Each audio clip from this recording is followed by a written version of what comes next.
नमस्कार। आकाशवाणी से प्रस्तुत है समाचार प्रभात।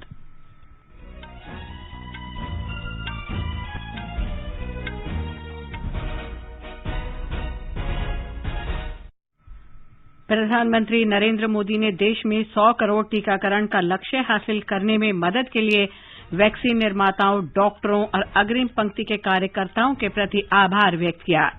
प्रधानमंत्री ने भारत की इस ऐतिहासिक उपलब्धि पर शुभकामनाओं के लिए विश्व नेताओं को भी धन्यवाद दिया। श्री मोदी आज सुबह 10 बजे राष्ट्र को संबोधित करेंगे।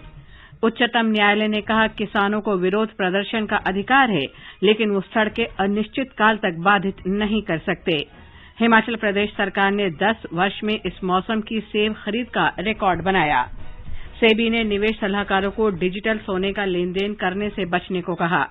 वैश्विक वित्तीय निगरानी संस्था वित्तीय कार्रवाई बल ने पाकिस्तान को ग्रे लिस्ट में बरकरार रखा, तुर्की भी सूची में शामिल। और 2020 क्रिकेट विश्व कप में बांग्लादेश ने पापुआ न्यू गिनी को हराकर सुपर 12 के लिए क्वालीफाई किया।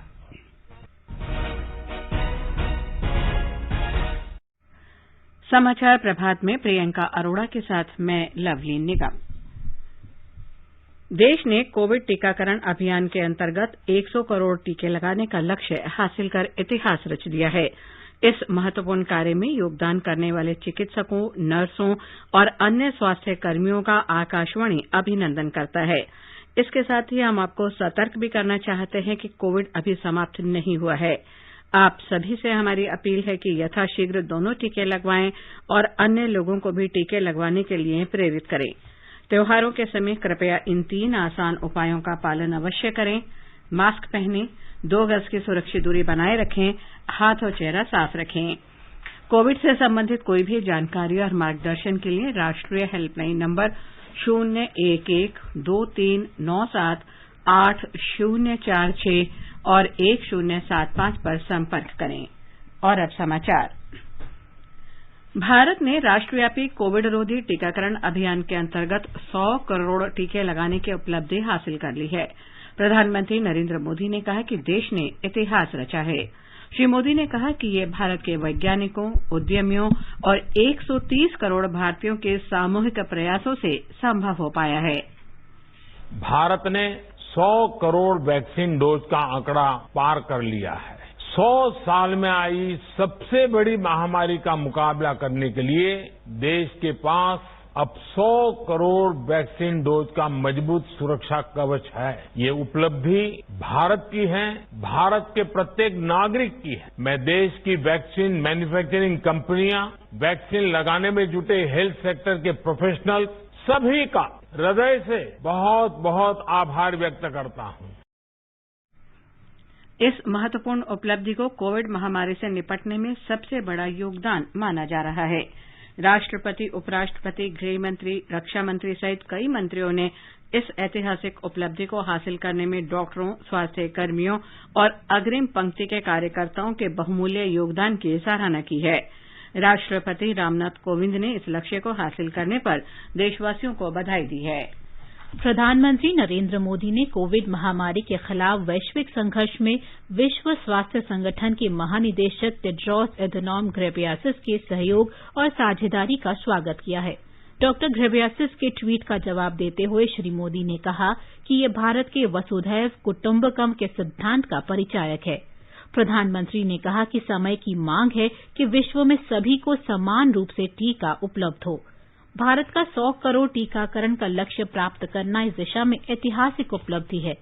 इससे पहले विश्व स्वास्थ्य संगठन के महानिदेशक ने 100 करोड़ टीकाकरण की उपलब्धि हासिल करने पर भारत को बधाई दी। एक ट्वीट संदेश में डॉक्टर घेब्रेयेसस ने श्री मोदी, भारत के वैज्ञानिकों, स्वास्थ्य कर्मियों और देशवासियों को कोविड-19 से जनता को बचाने की दिशा में किए गए प्रयासों और सभी को समान रूप से टीका उपलब्ध कराने का लक्ष्य प्राप्त करने के लिए शुभकामनाएं दी। प्रधानमंत्री नरेंद्र मोदी ने भारत के 100 करोड़ टीकाकरण का लक्ष्य हासिल करने पर विश्व नेताओं को उनकी शुभकामनाओं के लिए धन्यवाद दिया है। श्री मोदी ने कहा कि वैक्सीन की उपलब्धता महामारी से निपटने में महत्वपूर्ण रही है। भूटान के प्रधानमंत्री डॉक्टर लोते छेरिंग के एक ट्वीट के जवाब में श्री मोदी ने इस ऐतिहासिक अवसर पर उनके उद्गार के लिए आभार व्यक्त किया। उन्होंने कहा कि भारत भूटान के साथ घनिष्ठ मित्रता को महत्वपूर्ण मानता है। प्रधानमंत्री ने कहा कि भारत इस क्षेत्र और विश्व के साथ मिलकर कोविड के खिलाफ लड़ाई के लिए प्रतिबद्ध है। श्रीलंका के राष्ट्रपति गोताबाया राजपक्षे के ट्वीट के जवाब में श्री मोदी ने कहा कि श्रीलंका से कुशीनगर के लिए अंतर्राष्ट्रीय उड़ान और हमारे टीकाकरण अभियान जैसी हाल की पहल दोनों देशों के विविधतापूर्ण संबंधों को अधिक मजबूत करेगी तथा इससे लोगों के बीच संपर्क बढ़ेगा। मालदीव के राष्ट्रपति इब्राहिम मोहम्मद सालेह के ट्वीट के जवाब में प्रधानमंत्री मोदी ने कहा कि उन्हें मालदीव में टीकाकरण अभियान की प्रगति को देखकर प्रसन्नता हुई है। उन्होंने कहा कि पड़ोसी और मित्र देश के रूप में कोविड से निपटने में हमारी सहभागिता का अच्छा परिणाम मिला है। इस्रायल के प्रधानमंत्री नफ्ताली बेनेट के ट्वीट के जवाब में श्री मोदी ने कहा कि ये कीर्तिमान भारत के वैज्ञानिकों, स्वास्थ्य कार्यकर्ताओं और नवप्रवर्तकों के प्रयासों से संभव हुआ है, जो अपने इस्राएली समकक्षों के साथ हमारी ज्ञान आधारित रणनीतिक साझेदारी की नींव का निर्माण कर रहे हैं। मलावी के राष्ट्रपति डॉक्टर लाजरस चक्रोवा के जवाब में प्रधानमंत्री ने कहा कि महामारी से लड़ने में हम लोग एक साथ हैं। डॉक्टर चक्वेरा ने टीकाकरण का 100 करोड़ का लक्ष्य हासिल करने पर भारत को बधाई दी थी। विश्व के अन्य देशों के नेताओं ने भी 100 करोड़ का टीकाकरण लक्ष्य हासिल करने पर भारत को बधाई दी है। प्रधानमंत्री नरेंद्र मोदी आज सवेरे 10 बजे राष्ट्र को संबोधित करेंगे। प्रधानमंत्री कार्यालय ने एक ट्वीट में ये जानकारी दी है। प्रधानमंत्री ने कहा है कि सरकार लोगों के लिए विश्व स्तरीय बुनियादी चिकित्सा सुविधाएं उपलब्ध कराने का प्रयास कर रही है। श्री मोदी ने कहा कि सरकार ये सुनिश्चित कर रही है कि नए बनने वाले सभी अखिल भारतीय आयुर्विज्ञान संस्थानों में मरीजों के परिजनों के लिए रैन बसेरे हों। एम्स नई दिल्ली के राष्ट्रीय कैंसर संस्थान झज्जर परिसर में इन्फोसिस फाउंडेशन द्वारा निर्मित विश्राम सदन का उद्घाटन करते हुए श्री मोदी ने कहा कि कैंसर का इलाज कराने वालों के लिए ठहरने की जगह न होना एक समस्या है। झज्जर परिसर में विश्राम सदन बनने से ये समस्या हल होगी। जितने नए एम्स बन रहे वहां पर नाइट शेल्टर्स जरूर बने। अपनी बीमारी से परेशान मरीज और मरीज के रिश्तेदारों को थोड़ी सी भी सहूलियत मिल जाती है तो बीमारी से लड़ने का उनका हौसला भी बढ़ जाता है। ये सहूलियत देना भी एक तरह से सेवा ही है। प्रधानमंत्री ने कहा कि सरकार ने गरीबों को किफायती दर पर दवाइयां उपलब्ध कराने के लिए 400 से अधिक कैंसर दवाओं की कीमत कम करने के लिए कदम उठाए हैं। उच्चतम न्यायालय ने कहा है कि किसानों को विरोध प्रदर्शन का अधिकार है, लेकिन वे सड़कों को अनिश्चितकाल तक बाधित नहीं कर सकते। न्यायमूर्ति संजय किशन कौल और न्यायमूर्ति एमएम सुंदरेश की पीठ ने कहा कि लोगों को सड़कों पर जाने का अधिकार है और इन्हें बंद नहीं किया जा सकता। न्यायालय ने किसान संघों के इस बारे में दायर एक याचिका का जवाब देने के लिए 3 हफ्ते का समय दिया है। याचिका में कृषि कानूनों के खिलाफ किसानों के विरोध प्रदर्शन के कारण दिल्ली को एनसीआर से जोड़ने वाली सड़कों पर पैदा अवरोध खत्म करने का निर्देश देने की मांग की गई है। आगे बढ़ने से पहले एक नजर मुख्य समाचारों पर। प्रधानमंत्री नरेंद्र मोदी ने देश में 100 करोड़ टीकाकरण का लक्ष्य हासिल करने में मदद के लिए वैक्सीन निर्माताओं, डॉक्टरों और अग्रिम पंक्ति के कार्यकर्ताओं के प्रति आभार व्यक्त किया। प्रधानमंत्री ने भारत की इस ऐतिहासिक उपलब्धि पर शुभकामनाओं के लिए विश्व नेताओं को भी धन्यवाद दिया। प्रधानमंत्री आज सुबह 10 बजे राष्ट्र को संबोधित करेंगे। उच्चतम न्यायालय ने कहा किसानों को विरोध प्रदर्शन का अधिकार है, लेकिन वे सड़कें अनिश्चितकाल तक बाधित नहीं कर सकते। हिमाचल प्रदेश सरकार ने 10 वर्षों में इस मौसम की सेब खरीद का रिकॉर्ड बनाया। सेबी ने निवेश सलाहकारों को डिजिटल सोने का लेन देन करने से बचने को कहा। वैश्विक वित्तीय निगरानी संस्था वित्तीय कार्रवाई कार्यबल ने पाकिस्तान को निगरानी सूची में बरकरार रखा, तुर्की भी सूची में शामिल। और 2020 क्रिकेट विश्व कप में बांग्लादेश ने पापुआ न्यू गिनी को हराकर सुपर 12 के लिए क्वालीफाई किया। हिमाचल प्रदेश सरकार ने लगभग 1 दशक में इस मौसम में सर्वाधिक मात्रा में सेबों की खरीद की है। फलों की बिक्री संचालित करने वाली राज्य सरकार की संस्था एचएमपीसी और हिमफेड ने बाजार हस्तक्षेप योजना के तहत सेबों की खरीद की। इन दोनों संस्थाओं ने इस साल 70,000 मीट्रिक टन सेब खरीदा। एचएमपीसी ने 35,000 मीट्रिक टन और हिमफेड ने 33,000 मीट्रिक टन सेब खरीदे। पिछले 1 दशक में हिमफेड की ये सर्वाधिक मात्रा में सेबों की खरीद है। HMPC ने भी पिछले एक दशक में पहली बार रिकॉर्ड मात्रा में सेबों की खरीद की है। HMPC सेबों की खरीद का एक हिस्सा जूस और जैम बनाने के लिए इस्तेमाल करता है, जबकि बाकी सेब परवानों में नीलाम कर दिए जाते हैं। आकाशवाणी के साथ विशेष बातचीत में हिमाचल प्रदेश के कृषि मंत्री वीरेंद्र कंवर ने बताया, हिमाचल प्रदेश के अंदर सेब हिमाचल की एक बहुत बड़ी आर्थिकी है, जिसमें किसान जो है वो पूरी तरह से सेब के ऊपर जो है वो निर्भर करते हैं। इस बार हिमाचल प्रदेश में सेब की एक बम्पर क्रॉप जो है हुई है, जिसमें हमने MIS के माध्यम से, जहां हिमफेड की एजेंसी ने जो प्रोक्योरमेंट की है, जिसमें 23,000 मैट्रिक टन हमने सेब जो है वो इस बार परचेज किया। और उसी तरह से जो हमारी जो दूसरी एजेंसी है HPMC, इसने 35,000 मैट्रिक टन सेब जो है वो खरीदा। यानी कुल हमने 52,000 मैट्रिक टन सेब जो है वो इस बार MIS के माध्यम से खरीदा। जो बिल्कुल खराब सेब होता है उसको सरकार जो है वो किसानों की भलाई के लिए जो उठाती है। पूंजी बाजार नियामक संस्था भारतीय प्रतिभूति और विनिमय बोर्ड सेबी ने निवेश सलाहकारों से डिजिटल सोने का लेन देन न करने को कहा है। सेबी ने कहा कि डिजिटल सोना एक अनियमित उत्पाद है। कुछ निवेश सलाहकारों द्वारा अनियमित क्रियाकलापों में शामिल होने की खबरों के बीच सेबी का ये बयान आया है। कुछ निवेश सलाहकार डिजिटल सोना जैसे अनियमित उत्पादों की खरीद फरोख्त करवाने में शामिल हैं। सेबी ने कहा कि निवेश सलाहकारों पर अनियमित उत्पादों के लेन देन में शामिल होने पर सेबी कानून के तहत कार्रवाई की जा सकती है। अगस्त में नेशनल स्टॉक एक्सचेंज ने शेयर दलालों सहित अपने सदस्यों को 10 सितंबर तक डिजिटल सोने की बिक्री रोकने का निर्देश दिया था। वैश्विक वित्तीय निगरानी संस्था financial action task force FATF ने पाकिस्तान को ग्रे लिस्ट में बरकरार रखा है। FATF के अध्यक्ष डॉक्टर मार्कस प्लेयर ने घोषणा की कि कल पेरिस में FATF की 3 दिन के पूर्ण सत्र के बाद ये फैसला किया गया। उन्होंने कहा है कि पाकिस्तान सरकार FATF के 34 सूत्रीय कार्य योजना में से 4 का अनुपालन करने में नाकाम रही। FATF की ग्रे सूची में 3 और देशों तुर्की, माली और जॉर्डन को भी जोड़ दिया गया है। FATF ने अफगानिस्तान पर तालिबान के नियंत्रण के बाद वहां बढ़ रहे मनी लॉन्ड्रिंग और आतंकवादी वित्त पोषण जोखिम के माहौल के बारे में चिंता व्यक्त की है। ग्रे सूची में पाकिस्तान के शामिल होने से अंतर्राष्ट्रीय मुद्रा कोष, विश्व बैंक और एशियाई विकास बैंक जैसी वैश्विक संस्थाओं से वित्तीय सहायता लेने की पाकिस्तान की उम्मीदों पर पानी फिर गया है। हाल ही में अंतर्राष्ट्रीय मुद्रा कोष से $1 अरब का कर्ज लेने का पाकिस्तान का प्रयास असफल हुआ है। ब्रिटेन की विदेश मंत्री एलिजाबेथ ट्रस भारत की 3 दिन की यात्रा पर आज नई दिल्ली पहुंच रही हैं। सुश्री ट्रस विदेश मंत्री डॉक्टर सुब्रमण्यम जयशंकर से द्विपक्षीय, क्षेत्रीय और आपसी हित के अंतर्राष्ट्रीय मुद्दों पर बातचीत करेंगी। सुश्री ट्रस कल मुंबई भी जाएंगी। इस वर्ष 4 मई को भारत और ब्रिटेन के प्रधानमंत्रियों के बीच वर्चुअल सम्मेलन में दोनों देशों के आपसी संबंधों को आगे बढ़ाकर व्यापक रणनीतिक साझेदारी तक ले जाने पर बातचीत हुई थी। प्रधानमंत्री नरेंद्र मोदी भारतीय वायुसेना के राष्ट्रीय स्तर के सम्मेलन को वर्चुअल माध्यम से संबोधित करेंगे। रक्षा मंत्री राजनाथ सिंह आज बेंगलुरू में इस सम्मेलन का उद्घाटन करेंगे।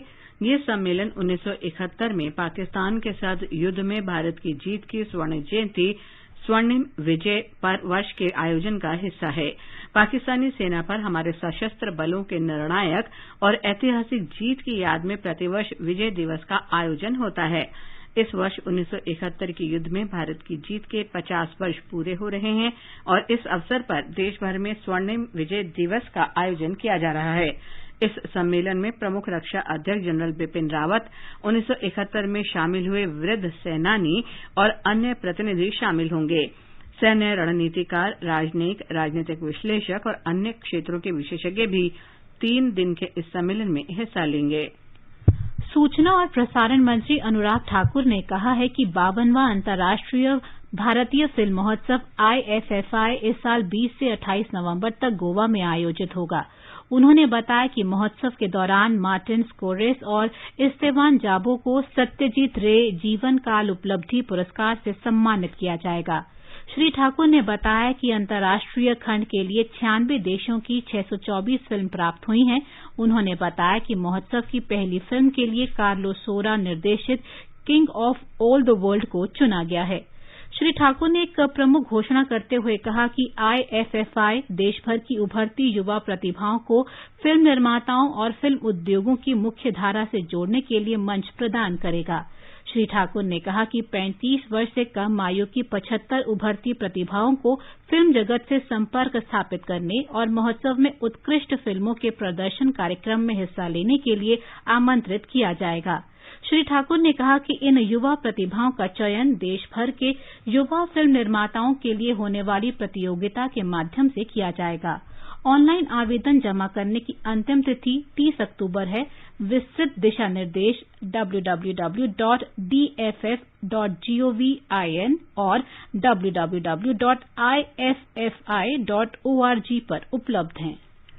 2020 क्रिकेट विश्व कप में बांग्लादेश ने पापुआ न्यू गिनी को 84 रन से हराकर सुपर 12 चरण के लिए क्वालीफाई कर लिया है। बांग्लादेश ने पहले बल्लेबाजी करते हुए 7 ओवर में 181 रन बनाए। कप्तान महमूदुल्लाह ने 28 गेंद में 50 और शाकिब अल हसन ने 37 गेंद में 46 रन की पारी खेली। जवाब में पापुआ न्यू गिनी की पूरी टीम 19 ओवर 3 गेंद में केवल 97 रन पर सिमट गई। शाकिब अल हसन ने 9 रन पर 4 विकेट लिए। हरफनमौला प्रदर्शन के लिए बांग्लादेश के शाकिब को प्लेयर ऑफ द मैच चुना गया। आजादी का अमृत महोत्सव के अंतर्गत आइए अब सुनते हैं आकाशवाणी की विशेष प्रस्तुति आजादी का सफर। आजादी का अमृत महोत्सव।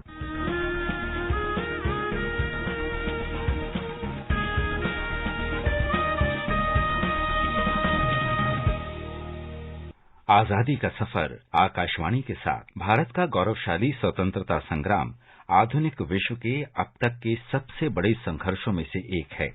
आकाशवाणी समाचार आपके लिए प्रतिदिन इस संग्राम की एक झलक लेकर आता है।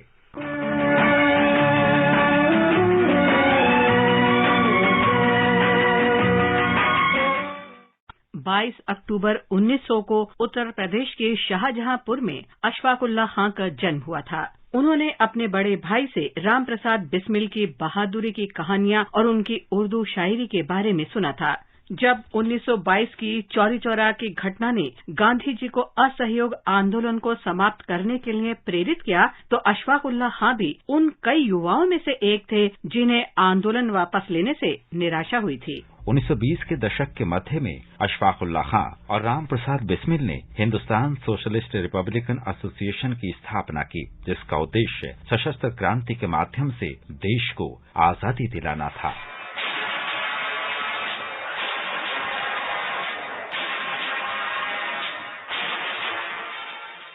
अशफाक उल्लाह खां को शायरी का शौक था और उन्होंने वारसी और हसरत शाहजहांपुरी उपनाम से लिखा था। उन्होंने भारत में ब्रिटिश साजिश के बारे में विस्तार से लिखा। फूट डालकर शासन करने की चाल का हम पर कोई असर नहीं होगा और हिंदुस्तान आजाद होकर रहेगा। सशस्त्र संघर्ष के लिए धन की आवश्यकता थी। इसका इंतजाम करने के लिए अशफाक उल्लाह खां, राम प्रसाद बिस्मिल और समूह के 9 अन्य सदस्यों ने ट्रेन डकैती को अंजाम देने की योजना बनाई। 9 अगस्त 1925 को काकोरी एक्सप्रेस शाहजहांपुर से लखनऊ जा रही थी। ट्रेन में विभिन्न रेलवे स्टेशनों पर एकत्र किए गए धन को लखनऊ में जमा किया जाना था। अशफाक उल्लाह खां, राम प्रसाद बिस्मिल और अन्य क्रांतिकारियों ने ट्रेन को रोका और उसमें मिली नकदी को लेकर भाग गए।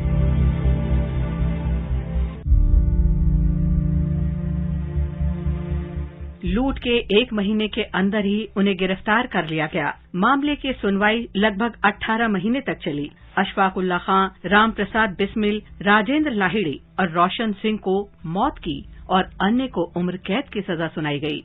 27 साल की उम्र में अशफाक उल्लाह खां को फैजाबाद जेल में फांसी दे दी गई थी। फांसी से पहले अंतिम इच्छा पूछे जाने पर अशफाक उल्लाह खां ने कहा, कुछ आरजू नहीं है आरजू तो ये है, रख दे कोई जरा सी खाके वतन कफन में। उनके गृह नगर शाहजहांपुर में एक स्मारक कब्र स्थापित कर दी गई थी।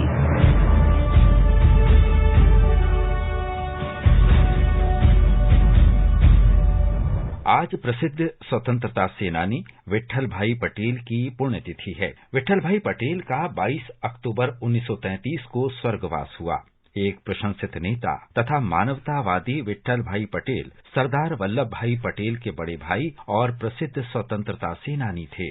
इसी दिन 1947 में पाकिस्तान ने कश्मीर पर आक्रमण किया था। अगस्त 1947 में भारत को जब स्वतंत्रता मिली और पाकिस्तान बनाने के लिए विभाजन हुआ, उस समय जम्मू कश्मीर हरि सिंह द्वारा शासित एक रियासत थी। आजादी के 2 महीने बाद 22 अक्टूबर को हजारों कबायली आतंकियों और पाकिस्तानी सैनिकों ने मुजफ्फराबाद और अन्य जगहों पर राजा की सेना के कब्जे वाली चौकियों को पार करते हुए कश्मीर घाटी पर आक्रमण किया, क्योंकि वे अपने अंतिम लक्ष्य श्रीनगर की ओर बढ़ रहे थे।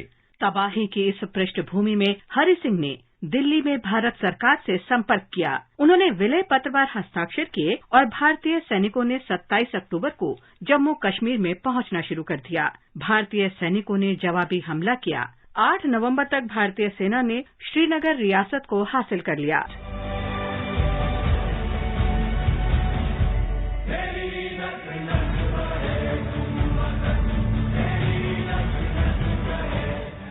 नवंबर के मध्य तक युद्ध कम होने तक उन्हें पीछे धकेलने के प्रयास जारी रहे।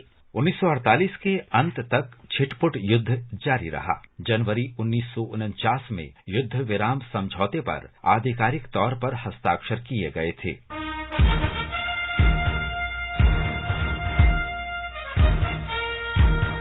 इसके साथ ही आजादी का सफर आकाशवाणी समाचार के संग श्रृंखला का ये अंक समाप्त हुआ। मिलते हैं कल अगली कड़ी में।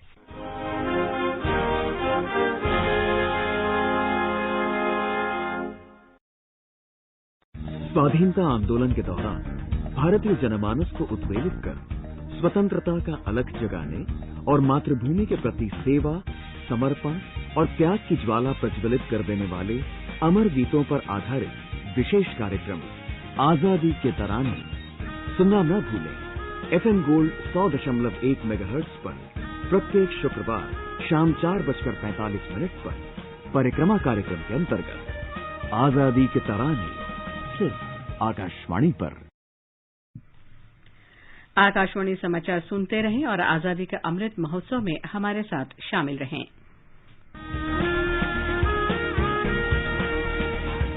आजादी के 75 वर्षों का पर्व अमृत महोत्सव के पावन अवसर पर आकाशवाणी समाचार लेकर आया है अमृत महोत्सव क्विज। आप भी इस क्विज का हिस्सा बन सकते हैं। हमारे समाचार बुलेटिनों में पूछे गए स्वतंत्रता आंदोलन से जुड़े प्रश्नों का जवाब देकर। आपसे ये सवाल प्रत्येक सोमवार और मंगलवार को सुबह 8 बजे प्रसारित होने वाले बुलेटिन समाचार प्रभात में पूछे जाएंगे। श्रोता email Amrit Mahotsav quiz @prasarbharati.gov.in पर अपने जवाब भेज सकते हैं। आप अपने जवाब व्हाट्सएप नंबर 8826546262 पर भी भेज सकते हैं। विजेता का चुनाव सही जवाबों में से लकी ड्रॉ के माध्यम से होगा और इसकी घोषणा अगले दिन इसी बुलेटिन में की जाएगी। विजेता को प्रमाण पत्र के साथ एक उपहार भी दिया जाएगा। साथ ही विजेता का नाम हमारे ट्विटर हैंडल पर भी फ्लैश होगा। तो आइए मनाएं आजादी के 75 वर्षों का पर्व अमृत महोत्सव आकाशवाणी समाचार के साथ।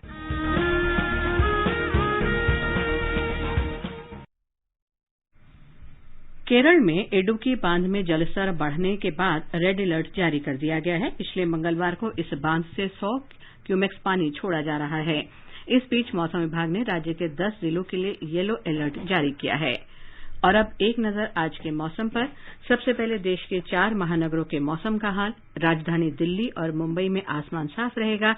चेन्नई और कोलकाता में बादल छाए रहेंगे। तापमान 16 और 34 डिग्री सेल्सियस के बीच रहेगा। उत्तर भारत में श्रीनगर और लेह में गरज के साथ वर्षा होने की संभावना है। गिलगित, जम्मू और मुजफ्फराबाद में आसमान साफ रहेगा। तापमान 0 से लेकर 30 डिग्री सेल्सियस के बीच रहने का अनुमान है। पूर्वोत्तर क्षेत्र इम्फाल, शिलंग, कोहिमा, आइजोल, अगरतला, गुवाहाटी में गरज के साथ वर्षा होने की संभावना है। ईटानगर और गंगटोक में हल्की वर्षा का अनुमान है। न्यूनतम तापमान 15 डिग्री सेल्सियस और अधिकतम 34 डिग्री सेल्सियस के आसपास रहने के आसार हैं। विशाखापत्तनम, बेंगलुरु, तिरुवनंतपुरम और पुदुचेरी में बादल छाए रहेंगे। 1 या 2 बार गरज के साथ बारिश हो सकती है। ये समाचार हमारी वेबसाइट newsonair.gov.in/hindi पर भी उपलब्ध हैं। और प्रियंका, आप बताएं आज के समाचार पत्रों में क्या विशेष है? जी लवलीन, भारत के कल कोरोना टीकाकरण के 100 करोड़ के आंकड़े को पार कर इतिहास रचने की खबरें आज सभी अखबारों में छाई हुई हैं। अमर उजाला के शब्द हैं, अपने दम पर 100 करोड़ पार, विज्ञान, उद्यम और समूह भावना की विजय। राजस्थान पत्रिका की सुर्खी है, रच दिया इतिहास। पत्र ने स्वास्थ्य मंत्री के इस विश्वास को भी दिया है, न हम रुके न हम डिगे। राष्ट्रीय सहारा का कहना है, दुनिया भर में भारत का डंका। लोक सत्य का कहना है, विश्व स्वास्थ्य संगठन ने भारत की इस उपलब्धि को असाधारण करार दिया। नवभारत टाइम्स की पहली खबर है, बधाइयों का अंबार, महज 279 दिन में 100 करोड़ डोज लगी। झज्जर एम्स को प्रधानमंत्री ने दी विश्राम सदन की सौगात, शीर्षक से अमर उजाला लिखता है, वीडियो कॉन्फ्रेंस के माध्यम से किया उद्घाटन। इस अवसर पर एक विशेष बच्ची छवि की आवाज सुनकर श्री मोदी के भावुक होने और उस बच्ची को आशीर्वाद देने को पत्र ने सचित्र दिया है। दिल्ली की सीमाओं पर किसानों के प्रदर्शन पर सुप्रीम कोर्ट की फटकार और ये कहना कि बेमियादी नहीं रोक सकते सड़कें, जनसत्ता सहित सभी अखबारों में है। लोक सत्य कहता है, किसान संगठनों से 3 सप्ताह में अपना जवाब दाखिल करने को कहा। केंद्रीय कर्मियों को दीपावली तोहफा, महंगाई भत्ता और पेंशन भोगियों की महंगाई राहत में 3% की बढ़ोतरी, दिखता है दैनिक भास्कर। प्रधानमंत्री द्वारा गति शक्ति नेशनल मास्टर प्लान को मंजूरी दिए जाने की खबर को इसके साथ ही प्रकाशित किया गया है। दैनिक जागरण की सुर्खी है, 47 लाख कर्मचारियों और 68 लाख पेंशन भोगियों को दीपावली का तोहफा।